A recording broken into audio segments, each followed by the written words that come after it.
भक्ती कल्याणिक वगैरे हे कसं चाललेलं आहे, उत्सव कोणता आहे खरा, तर पंचकल्याणिकाला सोडून दुसरा उत्सवच नसतो.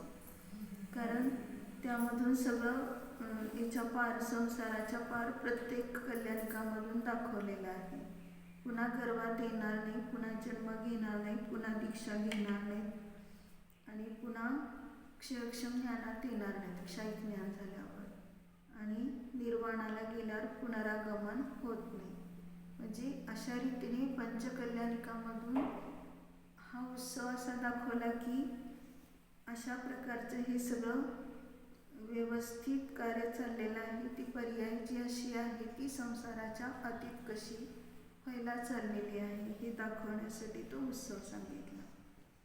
आता पाहायचं आहे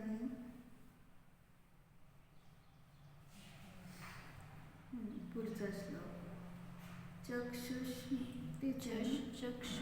चक्षुष्मानमेव देवभुवने नेत्रामृतस्यन्दिनं त्वद्वक्रेन्दुमतिप्रसादसुभगैस्तेजोभिरुद्भासितं येनालोकयता मया नतिचिरात् चक्षुः द्रष्टव्यावधिवीक्षणव्यतिकर व्याजृंभमाणोत्सवम्. त्याच्यात काय पाहिजे, देव म्हणून संबोधन केलेलं आहे. हे देवा, भुवने अहम एव चक्षुष्मान. पहिल्यांदाच काय सांगितलं तुम्ही, हे देवा या जगामध्ये, भुवने म्हणजे ह्या जगामध्ये, अहमेव मीच काय आहे, डोळस आहे. म्हणजे ज्यांनी ही स्तुती केलेली आहे त्यांनी पण, ज्यांनी वाचतात त्यांनी पण, आणि जे असे भक्ती करतात तर त्यांनाही वाटतं की माझ्यासारखा दुसरा कोणी डोळस नाही. का, तर त्याचं कारण सांगतात. येन अतिप्रसाद सुभगैहि तेजोभिहि उद्भासितं नेत्र अमृतसंदिनं वक्त्रेन्दु आलोकयत. येन म्हणजे ज्याने, की ज्या कारणाने, अतिप्रसाद सुभगैहि, अतिशय प्रसाद म्हणजे प्रसन्न, आणि सुभग म्हणजे सुंदर मनोहर, अशा तेजोभी म्हणजे तेजाने, उद्भासितम अतिशय उज्ज्वल निर्मल, नेत्र अमृतसंदिनं पाहणाऱ्यांच्या नेत्रास काय करते ते, अमृतसंधी म्हणजे जणू काय त्या नेत्रातून अमृतसारखं सुख देणारा, असं म्हणजे संधी म्हणजे पाझरणारा, जणू काय आपल्या डोळ्यातून आता अमृतच पाझरते काय असं वाटतं पाहणाऱ्याला. तुम्हाला पाहणाऱ्यांना असं वाटतं की त्यांच्या डोळ्यातून अमृत म्हणजे अमृतासारखं सुख पाझरतंय, असं तुमचा मुखरूपी चंद्रमा. म्हणजे का, तर चंद्राची उपमा दिली आहे. आपल्या डोळ्यातून अमृत पाझरण्यासारखं समोर मुखरूपी चंद्रमा पाहिला तुमचा. वक्त्र म्हणजे मुख, इंदू म्हणजे चंद्र, तर मुखरूपी त्वत म्हणजे तुमचा मुखरूपी चंद्र आलोकयत. म्हणजे जो मुखरूपी चंद्रमा आलोकन म्हणजे पाहिलेलं असताना किंवा पाहिल्याबरोबरच, मया अनतिचिरात चक्षु कृतार्थी कृतम, माझे डोळे कृतकृत्य झाले. मया म्हणजे माझ्याद्वारे, अनतिचिरात म्हणजे अतिशय शीघ्र, तुम्हाला पाहत असतानाच डोळे कृतार्थी कृतम एवढे कृतकृत्य झाले की आता काही पाहण्यासारखं राहिलं नाही. द्रष्टव्य अवधी वीक्षण व्यतिकर व्याजृंभमाणोत्सवम्. आणि द्रष्टव्य म्हणजे पाहण्यायोग्य जे आहे ते पाहिलं, आणि त्याची जी अवधी म्हणजे त्याच्या पलीकडे जे काय आहे, वीक्षण म्हणजे पाहण्यासाठी दर्शनीय अशी वस्तू, व्यतिकर कुठली वस्तूच नाही, त्याने रहितच आहे. पाहण्यायोग्य जे आहे तेच मला पाहायला मिळालं. आणि आता त्याच्या पलीकडे कुठे काही पाहण्याची आता इच्छा राहिली नाही. कारण पाहण्यासारखं दुसरं जगात कोणतं नाही. दर्शनीय वस्तू फक्त आपलं स्वरूप आहे, अशी वस्तूच नाही. याप्रमाणे सर्व उत्तम वस्तू पाहण्यास मिळाल्यामुळे माझे हृदय आनंदित झालेले आहे. व्याजृंभमाण उत्सवम म्हणजे वाढतंय, व्याजृंभमान म्हणजे वाढत असलेला हा उत्सव. तो इतका उत्सव आहे की मला यासारखा दुसरा आनंद कोणता वाटत नाही. म्हणजे आता या ठिकाणी संपूर्ण ह्या श्लोकामध्ये काय घडवलेलं आहे, भगवंतांना पाहिल्यानंतर काय झालं. पहिलं सांगितलं मी डोळस झालो, म्हणजे याच्या आधी काय होतो, अंध होतो. कारण खऱ्या अर्थाने आपल्याला डोळस केव्हा होत आहे, तर वित्रातेचं दर्शन झाल्यावरच डोळस होते. तोपर्यंत किती जगातल्या वस्तू पाहिल्या तरी सुद्धा ते काही अंधत्वच आहे. कारण त्याच्यात तृप्ती होत नाही, उलट अशांती वाढते. काही पाहिलं तर विषमता होते आणि काहीतरी करण्याचे भाव होतात. परंतु तुम्हाला पाहिल्यानंतर वित्रागतेचं दर्शन एवढं आनंद देणारं आहे की तुमचा मुखरूपी चंद्रमा माझ्या डोळ्यात जणू काय अमृताचा स्त्राव प्रवाह करत आहे. एवढं सुख देत आहे तुमच्या दर्शनाने. मग अशा रीतीने हे सांगितलं की आता पाहण्यायोग्य वस्तू म्हणजे भगवानच आहेत, वित्राग भगवान. आणि ह्याला सोडून दुसऱ्या जगामध्ये पाहण्यायोग्य काहीच नाही. म्हणून माझे डोळे कृतकृत्य झाले असं ह्याच्यात सांगितलं. ही संपूर्ण स्तुती व्यवहार नयाने सांगितलेली आहे. निश्चय नयाने काय आहे, माझे डोळे सार्थक झाले. काय आपले डोळे सार्थक झाले की नाही? का डोळे सार्थक झाले, तर भेद विज्ञानाचे नेत्र उघडले. आम्ही ह्या मनुष्यभवामध्ये येऊन भेद विज्ञान करून काय करतोय, अतींद्रिय आनंदाला प्राप्त होतोय. ह्यासारखी दुसरी कोणतीही प्रसन्नता नाही, ह्यासारखी दुसरी कोणतीही शांती नाही. म्हणून प्रत्येक समय आम्हाला फक्त स्वरूपाचंच वेदन होणं अत्यंत आवश्यक आहे. कारण का तर या ठिकाणी जोपर्यंत परद्रव्यातून काहीतरी पाहण्याचं, काहीतरी करण्याचे विचार येतात तोपर्यंत अंधत्व आहे. आणि डोळसपणा इथं आहे की भेद विज्ञानाचे डोळे उघडले की डोळसपणा खरा प्रगट होतात. आणि मग त्या ठिकाणी पुढं काही सांगितलं की भगवंतांना जशी उपमा दिली मुखरूपी चंद्रमा, त्यांचं मुख पाहिलं. आता मुखाचा अर्थ काय आहे, मुख्य आपला निजध्रुव स्वभाव आणि तो चंद्रासारखा शीतल आहे. आणि त्याचं निजध्रुवाचं आपण काय केलं, विषय केला, म्हणजे स्वतःला जाणलं, तर आपोआपच त्याच्यातून अगदी एवढं जणू काय अमृत पाझरते अतींद्रिय आनंदाचं. अशा प्रकारचा हा प्रवाह आपल्याला प्राप्त होतो. आणि मग आजपर्यंत वाटत होतं अनेक विषय करून, परद्रव्याचे अनेक विषय करून पाहिले, परंतु कुठेही तृप्ती झाली नाही, शांती मिळाली नाही. पण निजध्रुवाचा विषय केल्यानंतर आता काही कुठल्याच विषयात रमावं, कोणता विषय करावा, कुठले ज्ञेय आपल्याला असावेत, कोणत्या ज्ञेयात आपण शांतीला प्राप्त होणार वगैरे, हे सगळं जे विचार खोटे होते ते सगळे संपले. आणि आता फक्त निजध्रुवाचाच विषय, ज्ञेय विषय करून काय केलं, सतत ज्ञान आपलं त्यात सार्थक केलं. भेद विज्ञानाचे नेत्र असे सार्थक झाले की केवळ ज्ञान होईपर्यंत तशा प्रकारची साधना उत्कृष्ट रूपाने चालू राहील. हा बोध मिळतो याच्यामध्ये. म्हणून प्रत्येक समय आम्हाला हे समजण्यासारखं आहे की पाहतो आपण ज्यावेळेस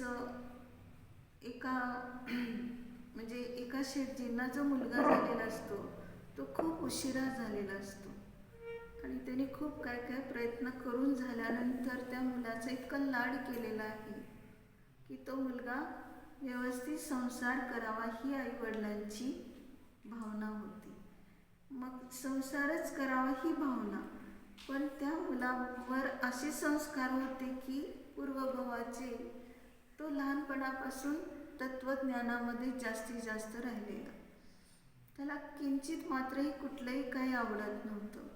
सतत संसारापासून विरक्त आणि स्वभावात राहण्याचे भाव आणि स्वाध्याय वगैरे ह्याशिवाय दुसरं काही नाही. आईवडिलांना तर म्हणजे इतके हैराण झालेले की त्याला किती काही सुंदर मुली वगैरे त्याचं आकर्षण दाखवलं, परंतु तो कुठेही पाहायला तयार नाही, काहीसुद्धा कशात रस घेत नव्हतो. एवढं ती निरसता त्याने व्यक्त केल्यावर त्या वडिलांना चिंता झाली की आता हा कसं करणार संसार. आणि मग त्यावेळेस तिचे मित्र जे होते त्या मित्रांना बोलवून सांगितलं की जो कोणी ह्या मुलाला म्हणजे तुमच्या मित्राला म्हणजे माझ्या मुलाला संसारामध्ये रमण्यास योग्य असं करेल तर त्याला मी माझं धन भरपूर देईल म्हणून सांगितले. सर्व मित्रांनी खूप प्रयत्न केले, पण तो कशालाच दाद देत नव्हता. मग मित्रांनी विचार केला की याची आवड कशाची आहे, जिनं मंदिरमध्ये जायचं, दर्शन करायचं, स्वाध्याय करायचं, पूजा करायची, ही त्याची आवड आहे. मग त्याला गावोगाव फिरवलं आणि प्रत्येक ठिकाणी जिनं मंदिरातच नेलं. प्रथम तर हेच केलं आणि तिथून बाहेर पडल्यानंतर हा विषय काढला की तो एकदम गुपचूप बसायचा आणि त्याच्यात तो अलिप्त राहायचा. मित्रांना वाटलं आता काय ह्याच्यासाठी आपण कोणता पुरुषार्थ करावा कळत नव्हतं. एक दिवस कुठल्या तरी गावात असं खूप चांगलं जिनं मंदिर होतं आणि त्या मंदिरामध्ये त्याला दर्शनाला नेलं. तिथं त्यांनी स्वाध्याय, पूजा, ध्यान वगैरे सगळं केलं. करून तो बाहेर पडला की त्याचं तोंड कुठं झालं, समोर पाहिला एक स्त्रीचा पुतळा. आणि असं किती सुंदर मुली दाखवल्या तर तो कधीही मोहित होत नव्हता, पण त्या स्त्रीच्या पुतळ्याला पाहिलं की जाऊन पटकन त्याला आलिंगनच केलं ते. आणि मग त्याला मित्रांनी सोडवण्याचा प्रयत्न केला की हे असं नाही व्हायला पाहिजे, ह्यानी तर म्हणजे चांगल्या पद्धतीने करायला पाहिजे. म्हणून खूप सोडवण्याचा प्रयत्न केला तरी ती काही तिथून सुटत नव्हता. तो कसं तरी करून त्याला घरी आणलं. घरी आणल्यावर त्याच्या वडिलांना हे सगळं सांगितलं. तिचे वडील ताबडतोब त्या पुतळ्याजवळ आले. मग विचारलं की ह्याचा कारीगर कोण आहे, कोणी बनवलं आहे. मग त्याचा शोध घेतला. त्याला तो शिल्पी भेटला. भेटल्यानंतर त्याला विचारलं की तू ही जी मूर्ती तयार केलेली आहे ते अशीच मनाने केली आहे की अशी कोण स्त्री पाहून तिचं तो आकार असा केलेला आहे. मग त्याने सांगितलं की अशी मुलगी आहे. मग ते कुठे आहे विचारलं तर अमक्या अमक्या ठिकाणी म्हणून सांगितलं. मग त्या ठिकाणी त्याचे वडील गेले. त्या वडिलांनी त्या मुलीच्या वडिलांना विचारलं, सगळं मागणी वगैरे घातली. मग झाला त्यांचा विवाह तिथं झाला.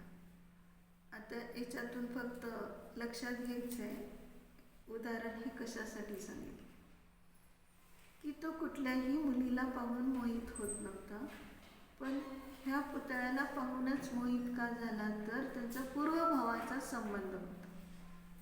पूर्वभावात हा मुनींना दान द्यायचं, पण त्याच्या आईला ते आवडायचं नाही.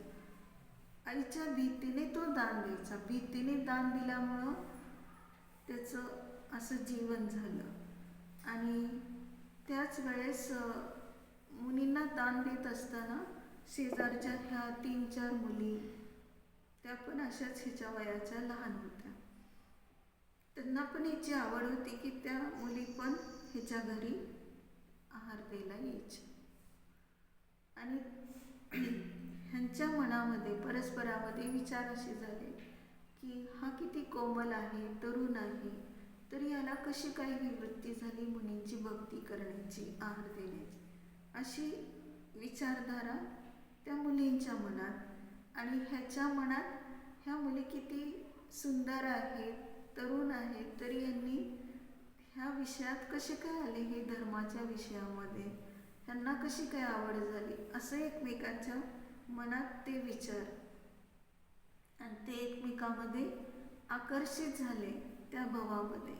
पण त्या भावात काही त्यांचा विवाह झालेला नसतो. पण ह्या दुसऱ्या भावामध्ये जो पुतळा पाहिला त्यातली ही एक मुलगी असते. अशा 4 मुली असतात.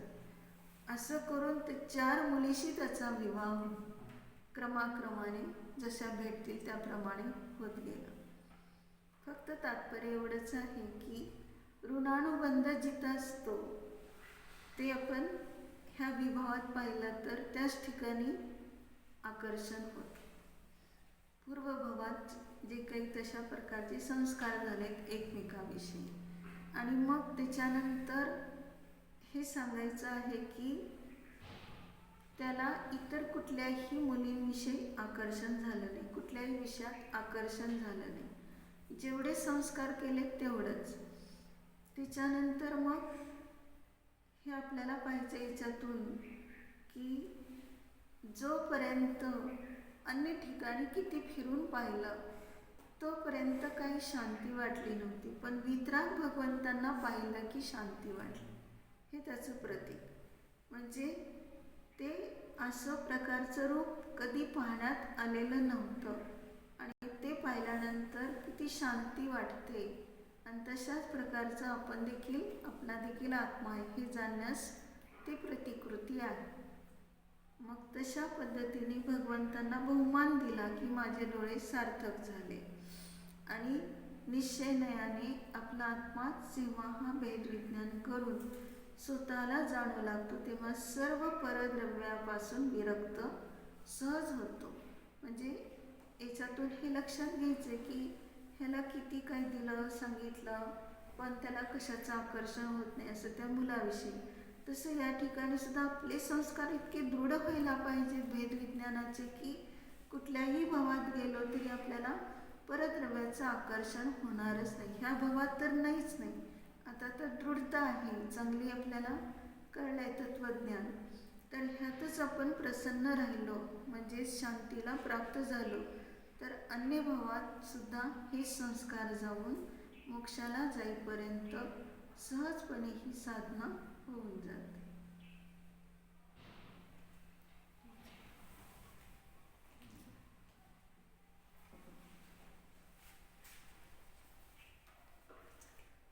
हे देवा, या जगात मीच काय तो डोळस आहे.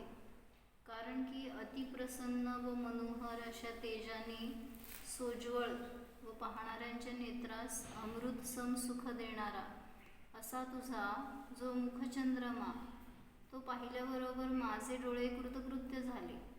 व तसेच जिच्या पलीकडे या जगात दर्शनीय अशी वस्तूच नाही, याप्रमाणे सर्वोत्तम वस्तू पाहण्यास मिळाल्यामुळे माझे हृदय आनंदित झाले. हे देवा, या जगात मीच सुदृष्टी आहे, अर्थात मीच काय तो डोळास नेत्रवान आहे. कारण जगातील सर्वोत्तम वस्तू असा तुझा मुखरूपी चंद्रमा पाहून माझे डोळे कृतकृत्य झाले.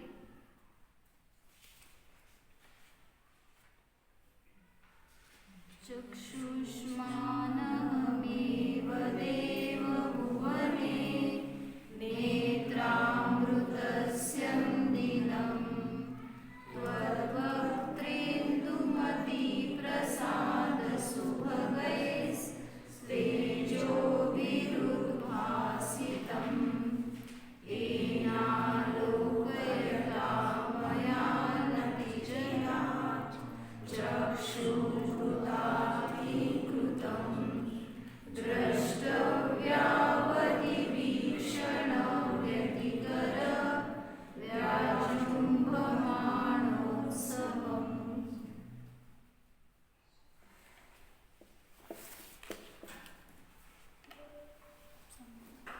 ध्यान सांगा.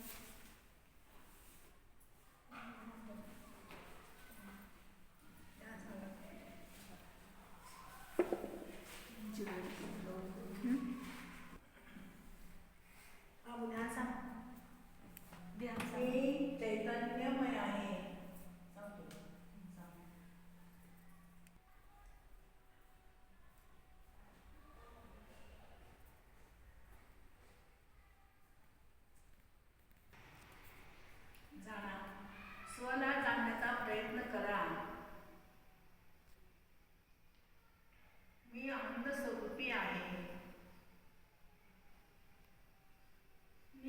चैतन्यमय आहे.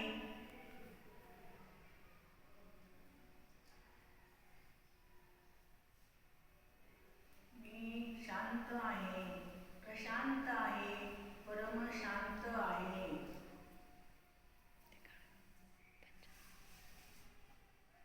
मला कोणीही सुखदुःख देऊ शकत नाही. मी कोणाला सुखदुःख देऊ शकत नाही. प्रत्येकाच्या परिणामावरच सुखदुःख अवलंबून आहे.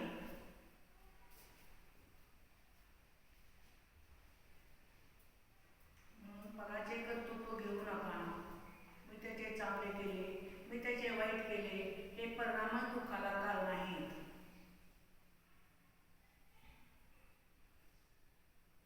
जाणा, ज्ञानानंद स्वरूपाला जाणा.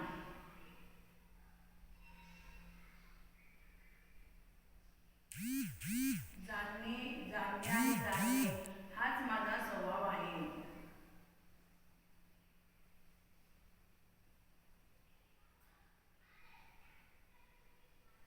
पूर्वीही मी एकटा होतो, आत्ताही एकटाच आहे, पुढेही एकटाच राहणार आहे. एकत्व स्वरूपाला जाणा.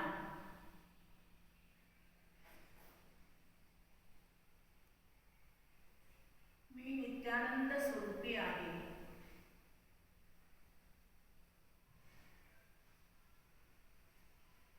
मी न्यायक आहे.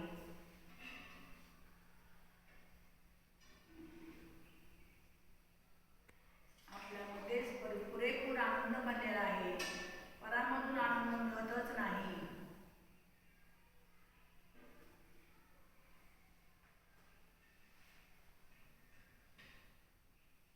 आपला स्वभाव निराकुल आहे. कुठेही जावा, कुठेही राहा, परंतु आपल्यामध्ये निराकुलताच आहे.